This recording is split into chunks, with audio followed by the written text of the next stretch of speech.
Well, good morning, good afternoon, everybody, and welcome to another exciting Exploring by the Seat of Your Pants broadcast. We've got so many familiar faces in the crowd today, and welcome back. But if you are new to us, we are all about bringing conservation, adventure, and science into classrooms around the world. And you are catching us on our last broadcast of 2024. We have done over 350 programs broadcasting from 80 countries on all 7 continents around the world this year. It has been a wild ride, and I'm so glad you're joining us for our grand finale. My hat indicates that we are doing animal Christmas presents today, and we're going to dive into that in just a second, but a special holiday season to you all, whatever you celebrate, and welcome in from around the world. We've got kids in BC to Nova Scotia today and Texas to Maine, plus our Zoo Facebook audience, which I know is international, so a big welcome to all of you. Before we dive in, a little note, we are going to have a Kahoot today between our talk and our Q&A, so if you want to play along with a little 4-question quiz, you can pull up that game pin, and we'll be doing that in about 20 minutes. I also want to do a special shout out to the Toronto Zoo. We're their digital education partner, and we've done, I think, 12 broadcasts with them this year alone, over 40 all time, all of which are on our YouTube channel. So if you want to learn about any animal at the zoo, you can head there and do just that. Now, without further ado, Animal Christmas Presents is our theme du jour, and I'm going to be joined by Mary Ellen in the Americas Pavilion and some of the amazing welfare science team to learn about how they get animals excited about their lives. There's all sorts of cool things that they do at the Toronto Zoo and zoos around the world to enrich and enhance the lives of their animals, and I'm really excited we are finally covering this topic here today. So without further ado, Mary Ellen, welcome to the broadcast. Hello. Thank you so much, Jesse. Hello, everybody, and welcome to the Toronto Zoo. As Jesse mentioned, my name is Mary Ellen. I'm one of our educators here at the zoo, and these are the absolute most favorite part of my job that I have here is getting to bring you along with me as we explore through the zoo, learn about all sorts of amazing topics and how we make this zoo a home for so many species and how we're able to help conserve them in the wild as well. So like Jesse mentioned, we're going to be learning about animal Christmas presents. And I say it kind of like with air quotes here. We're going to also call them enrichments today for them and learn about the welfare science behind that and why they're not just a fun seasonal gift, but something we actually give them all year and their true value and importance for them as well. Now, before we go any further, I am going to have Jesse. Oh, perfect. There we go. Jesse mentioned there might be... The animals don't want you to give the land acknowledgement just yet. We've got to give them a second, and then it'll be okay. That's so funny. Okay, we're going to come back to that area in just one brief second. That was one of our macaws there. So we'll go back and check on them in just a quick moment. But before we get started with our program, I apologize for anyone's ears there for that one. It was quite loud on our end as well. And one of our other bird friends behind us is going to do some squawks. We would just like to acknowledge that the land that we are standing on is the traditional territory of many nations, including the Mississauga of the Credit, the Anishinaabe, the Chippewa, the Haudenosaunee, and the Wendat people, and is now home to many diverse First Nation and Inuit peoples. We'd also like to acknowledge that Toronto is covered by Treaty 13 with the Mississauga of the Credit and the Williams Treaty signed with multiple Mississauga and Chippewa bands. Thank you so much, Jesse. All right, so to start off here, I just want to give a preface as well here that I like to ask a lot of questions to our audience. If you've joined a video with us before, you will know that I love to ask questions. So make sure you have someone nearby a keyboard who can write really fast, and Jesse likes to give the answers on your behalf. So there'll be lots of questions coming your way. Jesse, all ready? There we go, perfect. So my first question for everyone here right now is, what do we think an enrichment is? Now, if you're a long-time watcher, I just gave a little hint of it there too, it's in my hand. If you're a long-time watcher, you might remember that last December, Jesse and I did a very similar program where we went through a bunch of different types of enrichments that our animals have and are gifted at this time of year. So does anyone want to guess on Facebook, YouTube, anyone like that? What do I mean when I say an enrichment? What do we think that is for an animal? I've got to say, what I saw in your hand very briefly looked like a giant hunk of ground beef, and I don't think that's what it is. So No, All right. definitely not. We've got stimulates the animals, so something that's exciting, something that's a little bit different. Thanks on our YouTube channel for that. Does anyone else want to chime in? StreamYard, YouTube. We'll see if we get anything. We've got, again, something very similar, something that keeps animals' lives exciting, something different, keeps them engaged. So I think you guys are pretty on a right train here. Something that's given to the animals for fun or for it to learn, like a foraging toy. 100%. Yeah, exactly. So it's something that we can give to our animals that helps to enrich their lives. So this is usually something that we like to give them that mimics a natural behavior that they have. Because obviously, living in the wild and living in a zoo, they are different locations, but we like to try and match our habitat as much as we possibly can to their wild habitats as well.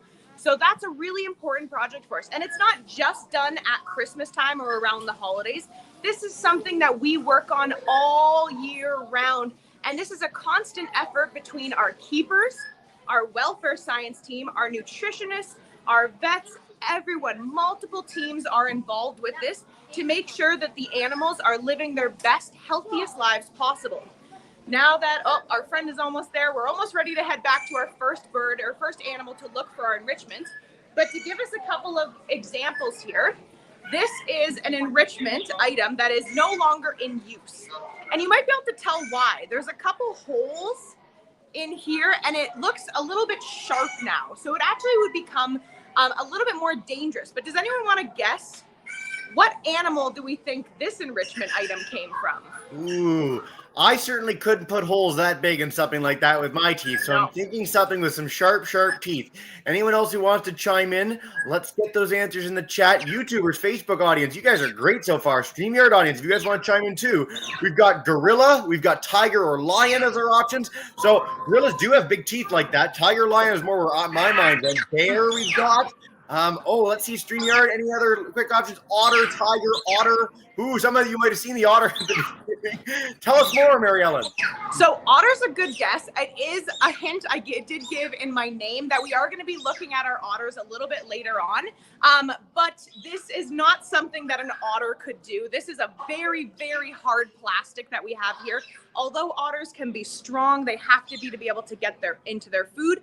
This was not done by an otter. This was done by a tiger, most likely, or a bear. So think larger, bigger claws, nice, sharp, pointy teeth. So this is something that we really have to consider. You can even see it's gotten like flattened almost. It used to be more of a teardrop shape, and now it's kind of squared off. But that's something we have to consider. Now I've got another enrichment here with me. What do we think? Maybe it gets this. I played with two long cardboard tubes like that, like yesterday. So that could be a human enrichment because those are super fun. Monkey we've got, so that we're on the primate train. Miss Trainer's class thinks it is something similar to me.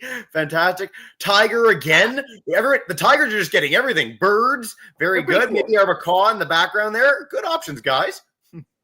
Yeah, exactly. So I noticed as well that this time when we guessed, based on our hard plastic here versus our softer cardboard, although tiger came up both times, we did mention more primate and bird. So exactly, this is something that we'd give maybe to a lemur.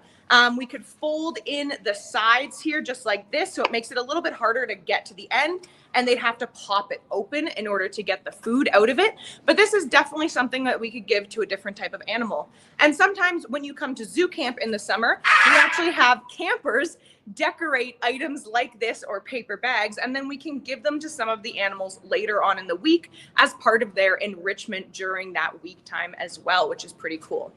Now, you might have noticed that we already have just two very different types of enrichments. And this is something that the zoo staff, the welfare team, the keepers, everyone has to really consider, because every enrichment that we have has to be built for the animal that we're giving it to.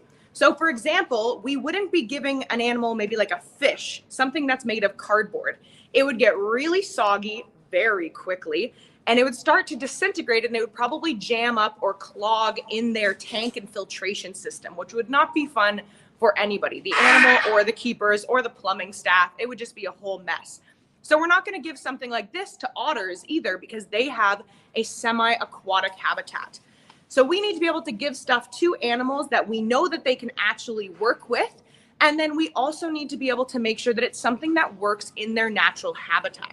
So what we're going to do now is we're going to take a walk through the Americas Pavilion together, and we're going to take a look at some of the exhibits and try and point out different enrichments and what they're actually used for. So some enrichments are more like a hunting game or an activity for them to do. Some of them are food-based related. Some of them can be behaviorally related as well. So let me just turn our camera around here for us, and we're going to take a look at our first animal. So these are our blue and gold macaws here. That's who you heard squawking in the beginning of the video. They're very excited to meet you here today.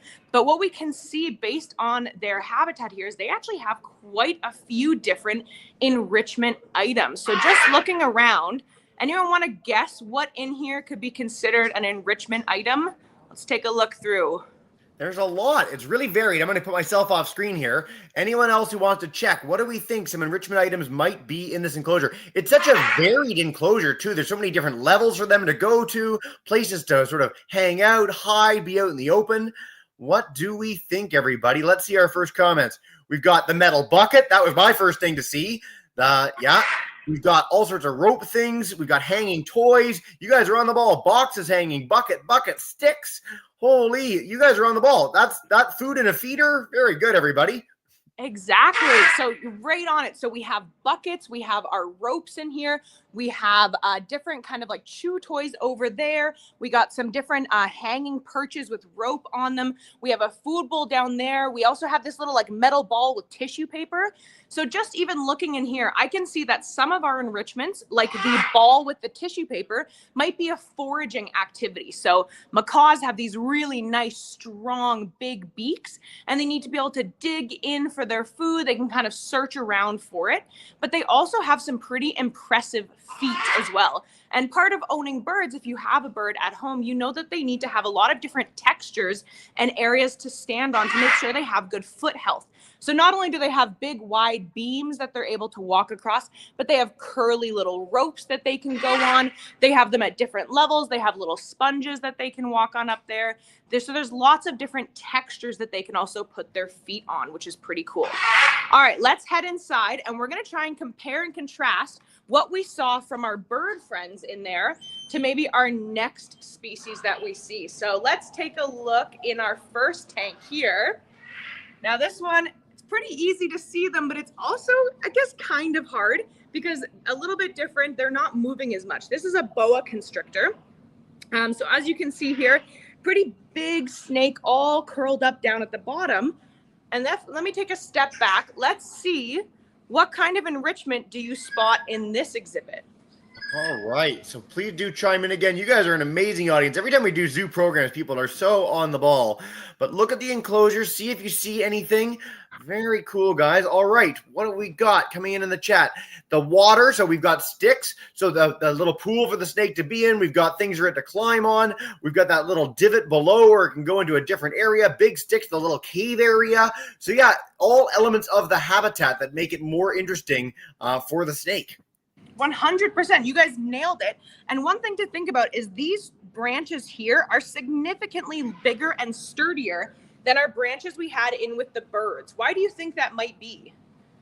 I think our audience is going to be pretty good on this one. The snake needs a big branch to be able to hide on and get on and go around on. If it was a little tiny branch, you just break it. So that would be no fun. It would be quite the journey down. Exactly. Yeah. So our birds are pretty lightweight. So they don't need anything too heavy or too sturdy for them to be on.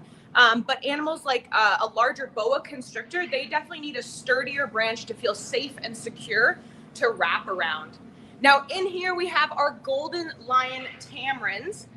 We'll see if we can spot a few of them, but right away I'm already seeing some enrichment here for them. This nice little red basket, it even has some food prepped in there for us right now. And I do see as well, we have a sloth in here. She's just hiding in the back. They do sleep quite often, so we don't get a glimpse of them too frequently, but that's okay. But you can see here, this basket is quite high up in the air, and that's because these primates like to be up in the trees. So again, they have lots of different sticks and different branches to be able to get them up to their enrichment item. And then they also have very dexterous hands. So primates have very similar hands to you and I. And so they're able to grab and manipulate things. And that's something that we keep in mind with prepping enrichment as well, is if animals have the ability to grab and hold, or if they can use their beaks or their mouth, their paws, their claws. Same thing as well. Some primate species as well have been observed to use different tools. So they're able to grab and hold items, like our orangutans we learned about last month with a Jesse program here with Exploring by the Seat of Your Pants. Our orangutans were able to use sticks to get oatmeal out of a tree hollow as well. So even up here, you can see there's lots of little enrichment items all around. We have a little basket. We have some peppers on a skewer in the back there. And then we have a hanging black kind of container with one singular hole in it for them to be able to reach in and reach out just like they were foraging in a tree. All right, now we're gonna walk down to our next area, and I'm gonna pass it over to our welfare team to speak for a few minutes here. But one thing I will say, this area is famously underground in the zoo and has the worst service. So I'm gonna run through it real quick, and I'll see you on the other side. Dun, dun, dun, dun, dun, dun, dun, dun. This is very fun. So far, this is the best we've ever had in this underground area. Way to go. I agree. I still have a clear picture on my end, so that's impressive that we're able to see so well in here today. I will highlight again, if you want to learn more about the zoo, their enrichment, everything else, torontozoo.com and our dozens of broadcasts on our YouTube channel. There's really a lot to explore and discover there. Even if, like some of our audience, you're in Luxembourg and you can't get to the zoo in person, check out the YouTube channel for some more there. But looks like we made it to the otters unscathed. Way to go, Mary Ellen. We did. We've made it here, and I'd like to introduce you not just our otters, but a special guest we have with us from our welfare team. And he's going to be speaking a little bit about more the science behind why we have these enrichments and why animal welfare is so important. So everyone, I would like to introduce Kyle to you. Hi everybody, my name is Kyle. I'm the supervisor of behavioral husbandry here at your Toronto Zoo. And as Mary Ellen mentioned, I am also part of the animal welfare science team. A lot of what we do in the animal welfare science team is not only monitoring the good welfare of our animals, but how they're actually interacting with a lot of the things that we are giving them, like enrichment. We like to make sure they're goal-based and there's a purpose behind them and they're really impacting their welfare in a positive way. So we're going to talk a little bit about how we do that in our program as a whole. So I think, Jesse, we have some slides if you wanted to bring those up for us here while Kyle gives us a little bit of a lesson. Yeah, so as I mentioned, part of the animal welfare science team. If you want to flip slides there. Yeah, so one of the frameworks that we use to assess the welfare of our animals is what we call the 5 domains. So we have a couple different things that come together to inform the sort of overall welfare of the animal, and that's nutrition, environment, behavior, health, and all those things kind of come together to combined to be the mental state of the animals that we're looking at. And when we're talking specifically about enrichment, we have a lot of different categories of enrichment, and you can see on the screen there, we have social, cognitive, physical, habitat, sensory, food, all these different sort of tools that we have to really impact the complexity of the environments that these animals are living in, and ultimately the welfare of the animal. Yeah, so as I mentioned, all of our enrichment items that we are giving our animals are what we refer to as goal-based. They have things that we are a goal behind them. As you can hear the hyena laughing in the video. We have specific things that we want these enrichment items to do for these animals, and specific behaviors that we want these enrichment items to bring out of our animals. You know, as you can see, we're looking at the otters right now. And there's a lot of different behaviors that our otters perform, you know, like swimming, like playing, like hunting for their food. All of those things are things that we want them to do more and to do a lot of.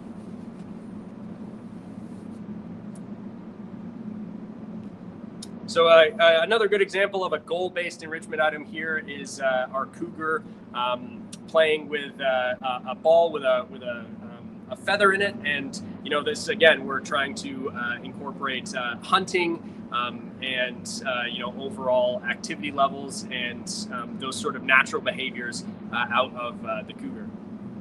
And this is a great video, a little bit more dramatic example of sort of some of the natural behaviors. You know, cougars in the wild, they're going up trees to to hunt predators.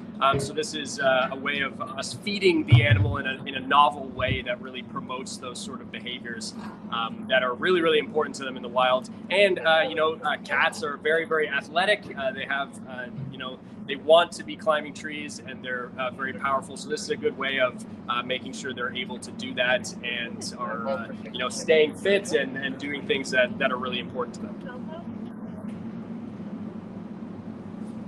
And this is a video of our grizzly bear Shinte playing with a hammock. Sometimes the animals use our enrichment items in ways that we didn't expect them to use it. Obviously, Shinte is supposed to lay in this hammock.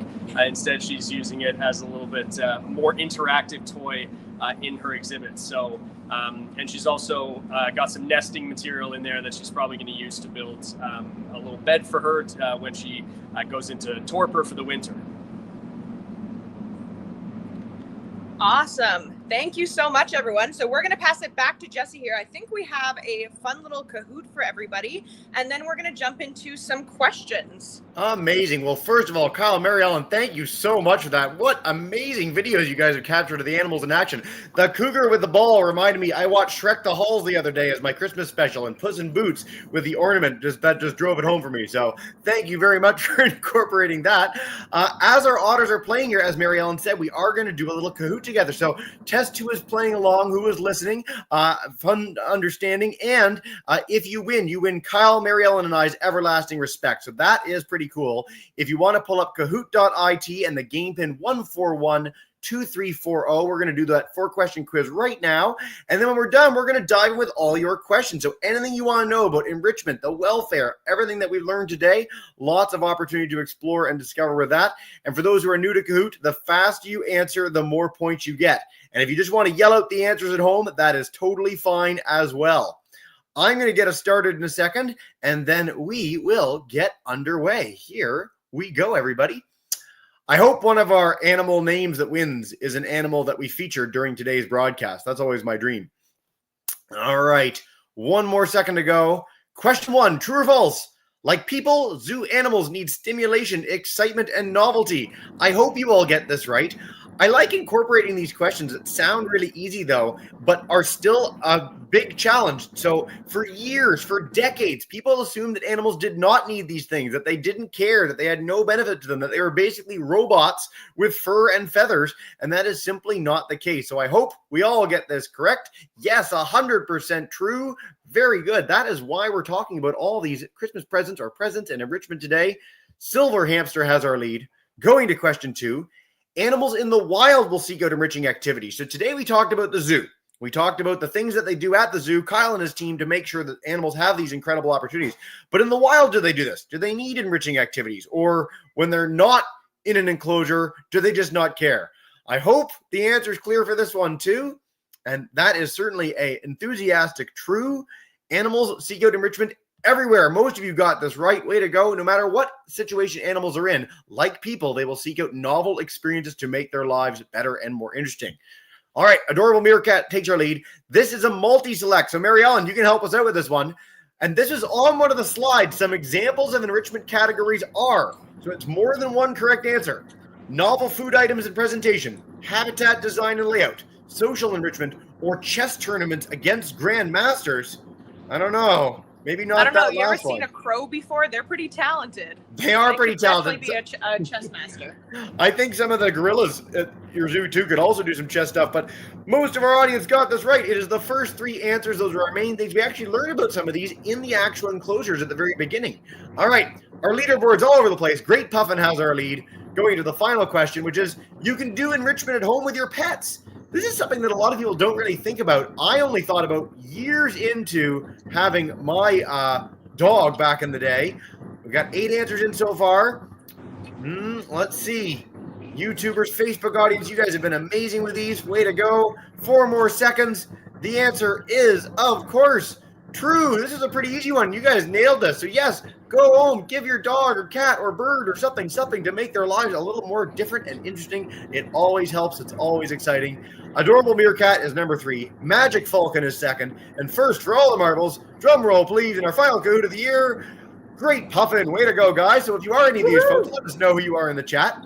And what we're going to do now is dive in with questions. So, as we check out our otters and see them play around, Mrs. Finn's class, our third graders joining us in Freehold, if you guys want to kick us off with the first question, you can unmute your mic and come on up. We're coming to all our live classes, YouTubers, Facebook group. You guys can share them too in the chat. But Mrs. Finn, welcome in. Hi. Hi. All right, sit down. Raise your hand if you have a question, please. Yes. Raise your hand if you have a question. Someone? Nicole, what is your question? How is it like seeing all otters? Ooh, how is it seeing the otters? What's it like being around them? Oh, they're amazing. Otters are one of my favorite animals.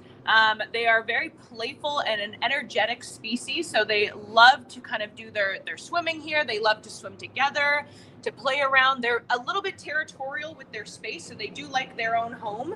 But as you can see here, they have, it almost kind of looks like an octopus in a way. They've got a flotation bin, and then it looks to be some reused fire hose or some sort of hosing that is water resistant or waterproof here for them to allow them to play and spin around, and they're trying to get some food out of there. So as you can see, very playful species. I could spend hours here, I don't know about you, Kyle, watching them swim all day. Certainly been one of my favorite enclosures. I've never seen that octopus thing before in person. It is very cool. Miss Megan's class, we're going to head to Maniwaki in Quebec. Unmute your mic, come on in, and share a question with us. Hey. All right, say hi, guys. Hi.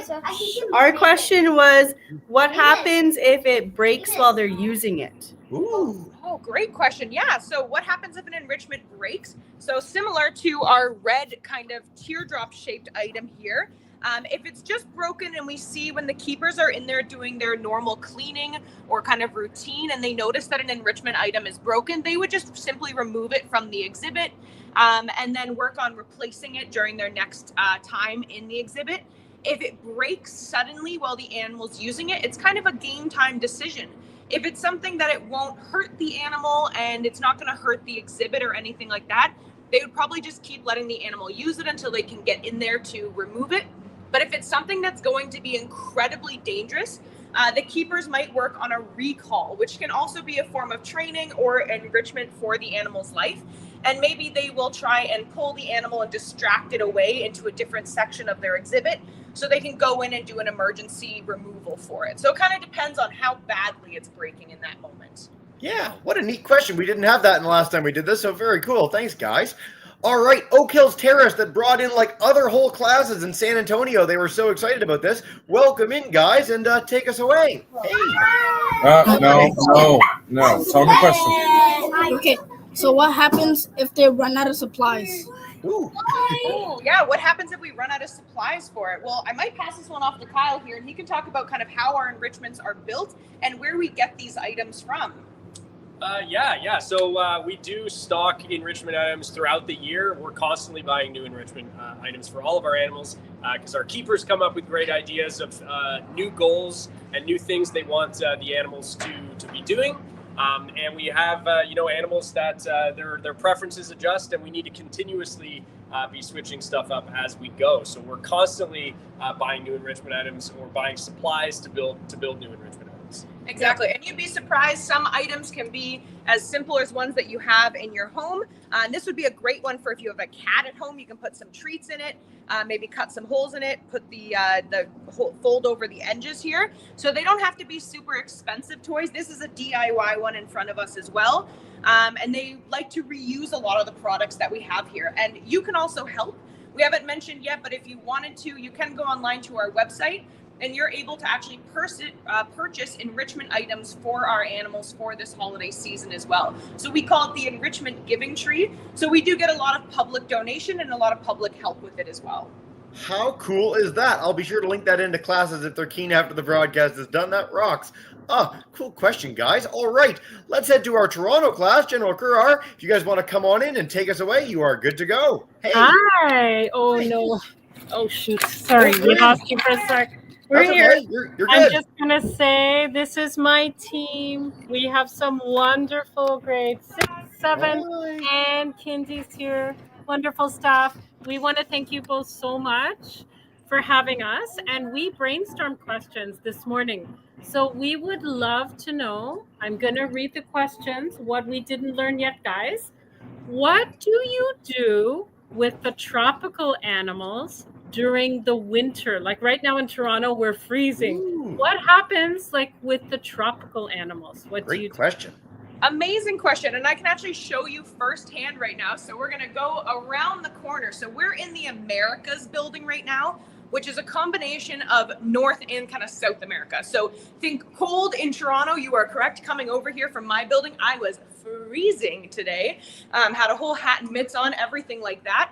But in other parts of the world, you're right, it's quite warm during other times of the year. So for our animals who live indoors, we're able to climate control for them. So obviously this habitat is set up for the chuckawalla, and it is a more desert habitat.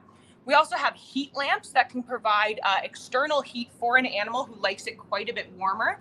And if you're thinking more like our outdoor animals who like it hot, like our giraffes, our rhinos, those kind of animals, they have internal buildings. Some of them are viewable to the public, some of them are not.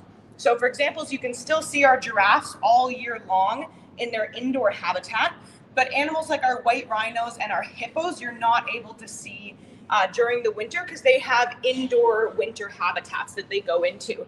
So we have lots of different spaces, and we make sure that our animals are in the proper habitat that they need. A rule of thumb, if you're ever visiting the Toronto Zoo and you think, I wonder if this animal will be outside today or not, look at the temperature, and if it's around 10 degrees Celsius or warmer, there's a pretty good chance they'll be outside. And if it's below 10 degrees Celsius, there's a pretty good chance they will be inside. That's about our threshold for them. Fantastic question. Thanks, guys. And when we get regularly with the zoo, we're going to take a few from our YouTube and Facebook audience, and then we're going to do one more full round with all our classes, so stick around. We've got a question from Bryce in Miss Hunter's class. What do the beavers get for enrichment? And are they still right near the otters there? So we unfortunately don't have any beavers right now. Our last beaver, he did pass away a little while ago. They would get similar enrichment to them. They're not quite as fast and as slippery, you might say, as the otters are in the water. But they would get lots of tree trunks to gnaw and chew through. They prefer the chewing and kind of more gnawing on enrichments rather than what these guys like, which is a little bit more hands-on and kind of twirling around underwater.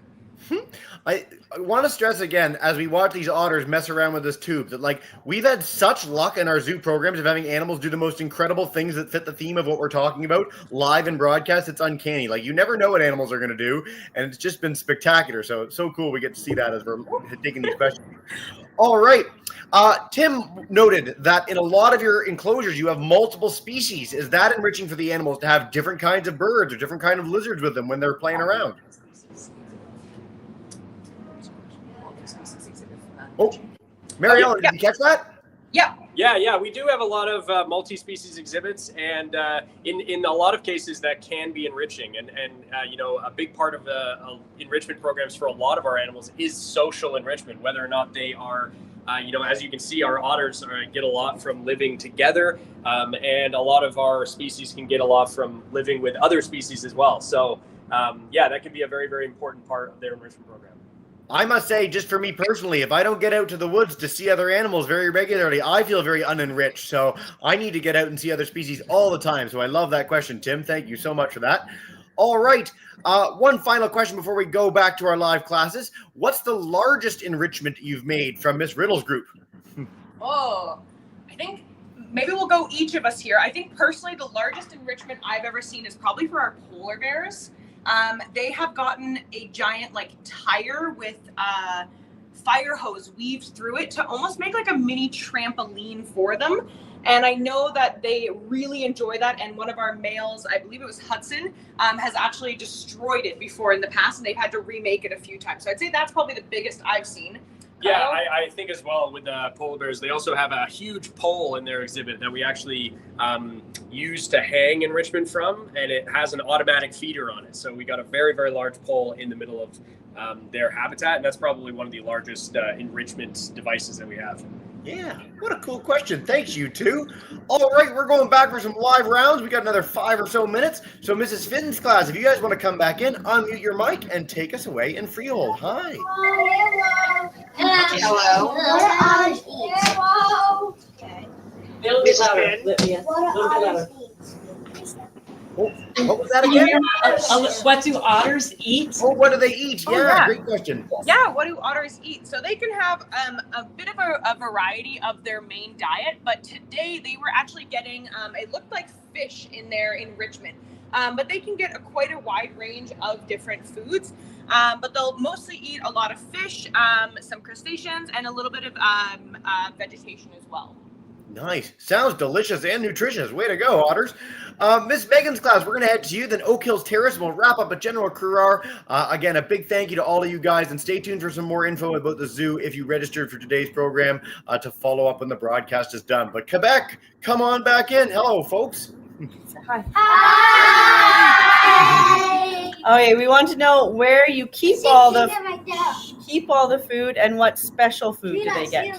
Nice. Yeah, definitely. So I'll back up slightly so you can kind of get a better visual here. So this is what I call like the main outdoor exhibit for the otters here. But if we come around the corner, you'll also see that they have a partial indoor area. Now the pool is just getting drained to be cleaned in here right now. So usually there's a big pool of water in here too. You can see they love to still come down. They're following us over here. And behind here, there's actually a person door.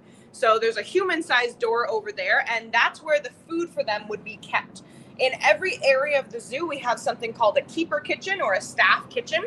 And that's basically where the keepers and the staff are preparing all of the food that the animals are going to get that day. And all of their food comes from our nutrition department. So it's really a multi-step process to get them fed.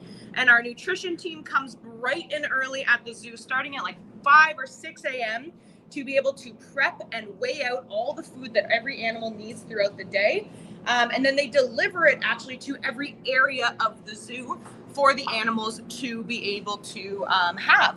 And you're right, some of them do get special snacks or training food as well, so very high value food. If you've watched some of our videos in the past, you know that our giraffes sometimes get popcorn. Kiko, the male giraffe, he really likes banana peels, doesn't really care that much for the banana, just really loves the peel. And then sometimes our animals can get, maybe sweeter treats like honey, granola bars, items like that for their training. They're very high value training treats for them. Nice. And by the way, those otters really did just follow you right in there. That was hilarious. Thank you for that. Oak Hills Terrace, let's head back to San Antonio. Come on in, guys. Hey. Hi. I'll get closer. What kind of water toys do they use? Nice. Great question. I heard what kind of water toys do, and then I missed the type of animal. Oh, just do they use? That's it. Just generally. It could be otters, could be in general. That? So water toys, basically, I'd say the only rule of thumb for them, Kyle, you can chime into, is that it's waterproof in some way so that it's not clogging up our drain system or disintegrating. The goal is that the animals don't eat the actual enrichment item, only the food inside of it. So we just want to make sure that they're sturdy and they don't dissolve in water. Fantastic. Okay, perfect, guys. And great question. Thanks, Oak Hills Terrace, and for bringing in all the extra students as well. All right, we are going to head to General Currar for one final question before we wrap up together in our final program of the year. Come on in Toronto. Hey, guys. Thank you. Okay, I'm looking at our chart. Something else we would love to know, Mariella, is what do you do to keep the wolves happy? Ooh, to keep the wolves happy. Yeah, for sure. So there's lots for the wolves. They are a very social animal. So kind of as Kyle was saying before, an enrichment item for them is, to look at the animal's lineage and how they live in the wild. Wolves live in a social group in the wild. So we do have them in a family unit right now as well. They also do something with their feeding, so they can do pack feeding. So items will get thrown in and they are able to sort it amongst themselves and their own hierarchy of who eats first and kind of going from there. They also get bone days as well. So they'll get bones tossed in, not just meat. So they have to be able to chew and gnaw just like they would in the wild. They're not hunting every single day. That's a lot of effort. Some days they're just living off of their kill that they've had for a couple of days. And as well as they have a very expansive habitat that they're able to dig in. They're able to run around together as a pack. They have multiple dens. Kyle, am I missing anything else? What else do we have for the wolves going on? No, the biggest thing for the wolves is that social enrichment piece. They get a lot out of living as a pack and those sort of pack dynamics. The keepers also do a little bit of training with them, which is important for their enrichment. But yeah, the social and the food-based enrichment is a lot of what they get. Yeah, we'll head back over to where the otters, they just popped back outside here. Yeah, they're leaving us to wrap up the broadcast. No, if anyone gets a chance to go to the Toronto Zoo, the wolves are some of the most amazing creatures of the entire zoo. Quite incredible to see something that majestic that lives up in Canada's north. So great question, guys. Mary Ellen, Kyle, this has been so much fun. I really want to stress for our kids, the Toronto Zoo Enrichment Giving Tree is something you can all find online, torontozoo.com, to learn more about the zoo's efforts generally. And if you want to share this broadcast with your friends or any others, they're all on our YouTube channel. But before we wrap up and bring in all our kids to say a big thank you and farewell, is there any final message you two want to leave us with about enrichment at the zoo? I just want to say, next time you come to the zoo, try and see if you can spot all the enrichment in an exhibit. And just like Jesse was saying earlier, if you have a pet at home, maybe do some research about ways that you can help enrich their life at home as well. Maybe slow feeders, new toys. You can make up like a little obstacle course for them, anything like that, to just make sure that they also have a happy and healthy life. And tune in next year, because starting in January, we'll be back with Jesse, and we've got some great programs coming up. Outstanding. Thank you two so much for your time, expertise, passion, all of it as always. It's been such a thrill as always, Mary Ellen, this incredible year. And as you know, to wrap up every broadcast, we're going to bring in all our kids to say a huge thank you and farewell. So, Mrs. Finn, Miss Megan, Okay. Oak Hills Terrace. Bye for now, everyone.